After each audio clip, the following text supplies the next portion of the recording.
Les accès à la mer Noire sont toujours fermés par l'armée russe qui prive évidemment plusieurs centaines de millions de personnes d'un blé indispensable à leur survie. Et on le voit, Laure Closier. Une question ce soir, est-ce que Poutine est en train tout simplement de faire du chantage à la faim F-A-I-M? La question pourrait être encore plus directe. Est-ce que le but ultime de Vladimir Poutine n'était pas précisément d'arriver à cette situation de blocage dans laquelle on est aujourd'hui? Je m'explique. Voilà ce que dit aujourd'hui le président russe au Monde. Vous pouvez prendre toutes les sanctions que vous voulez contre nous. Les Russes n'auront pas faim. Par contre, le reste du monde, oui. Et c'est vous, occidentaux, qui serez responsables de cette situation. Mais qu'est-ce qui permet à la Russie d'être si sûre d'elle et de menacer de ce fait-là la sécurité alimentaire mondiale? Écoutez Vladimir Poutine lui-même, c'était le 17 mai dernier. Pour sa part, la Russie fait face avec assurance aux défis extérieurs. D'une part, grâce à sa politique macroéconomique responsable et d'autre part, grâce aux décisions systémiques prises pour renforcer sa souveraineté économique ainsi que sa sécurité technologique et alimentaire. Alors l'autosuffisance agricole, c'est pas une incantation du président russe, c'est le résultat de 10 ans d'amplification de la production de céréales. Sur la production de blé, l'évolution est spectaculaire. En 2001, la Russie produisait 36 millions de tonnes de blé, elle n'en exportait quasiment pas. En 2006, elle produit 45 millions de tonnes, dont 11 millions qui sont exportés. C'est déjà à l'époque 11% des échanges mondiaux.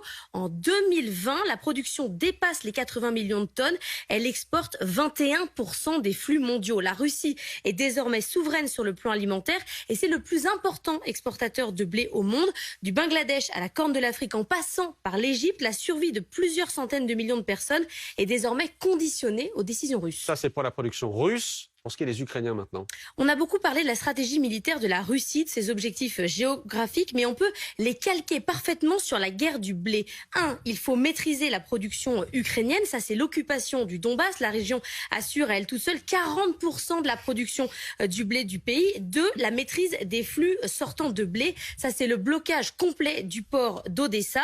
Odessa, c'est un nœud stratégique pour le commerce mondial de céréales. Il n'y a pas aujourd'hui un bateau qui sort d'Odessa. Le blé russe plus le blé ukrainien, ça veut dire que Vladimir Poutine maîtrise la moitié de la production mondiale de blé et surtout ses flux. Ce sont donc les maîtres du robinet à blé, sachant que des pays comme l'Égypte ou le Liban, c'est 100% de dépendance. Mais on va finir par être contraint de supplier Poutine de libérer ce blé-là? Bah oui, c'est ce que fait depuis des semaines le secrétaire général des Nations Unies. On cherche aussi des moyens logistiques pour sortir le blé d'Ukraine sur rail ou sur route, mais c'est très compliqué par rapport aux quantités qui sont bloquées dans les bateaux à Odessa, qui vont désormais pourrir d'ici, c'était 60 jours il y a 2 jours, on est désormais à 58 jours. De toute façon, la solution, c'est Moscou qui la donne ouvertement. Il faut lever les sanctions.